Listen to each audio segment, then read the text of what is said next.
As we speak, kulingana na message aliacha mara ya mwisho, her life is in danger. Ndio maana nilikuwa nafikiria kama kuna mtu huko nje anaweza kuwa anajua venye pengine tunaweza fanya, pengine akapata usaidizi. Anyways, hope mko salama. Asanteni. Kwangu mimi hapa kuna rafiki yangu fulani, tumekuwa marafiki toka kitambo. Alikuwaga na account fulani, I guess wakati alirudingi Kenya ikafanya akapoteza logins, so alirudi tena kwa hizo countries za huko nje. Nilikuwa napita tu kwa messages zangu, kwa bahati nzuri au mbaya nikapatana na backup yake, alikuwaga amecreate, tulikuwa bado friends kwa hiyo account. Akafanya kunitumia message, ndio nilikuwa nataka tuisome kwa pamoja, kwa sababu pengine si hata pengine penye yako hayuko sawa. Alafu before nisome message yenye alinitumia, sisi wote to note this that nilimuomba ruhusa ya kuweka screenshot ya conversation yake hapo. Kama angenikataza singeweka, so nilimuuliza akanikubalia, ndio nilikuwa nataka tusome kwa pamoja, sababu hii ni kitu inahitaji usaidizi pahali na I think tuko pamoja. Asanteni.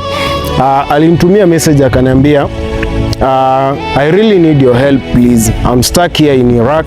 Came last year around March and nimemaliza 1 year and I've been facing challenges. Nikasema acha nivumilie tu, but last month around March nilisema enough is enough. Was trying to run away seeking for help nirudi kwa ofisi in Baghdad.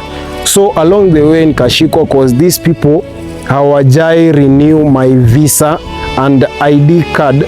So later walinikujia jela wakanitoa and brought me back to the house. So I've been working, no payments. Imagine claiming that wanasubiri visa na ID itoke and nirudi Kenya. So jana tuliletana juu, nikawaambia want to go to the police station and follow up everything by myself. Hapo ndo kizaza, ndo akaanza threatening to kill me and I'm a lock everywhere, like I can't seek help anymore. I can't call even police. She took my Iraq SIM card, so trying to ask if you got someone in mind huku TikTok anaweza nisaidia at least niregee nyumbani. My life is in danger. Hiyo ndo message alifanya kunitumia. So guys, ni vizuri kama uko nje, uko popote penye unapatana na hii video, ukiwa kindly, kama kuna mtu unajua mwenye anahusikana na kurescue watu wako hizo countries za huko nje, kindly unaweza watag hapo ama unaweza share hii video kwao.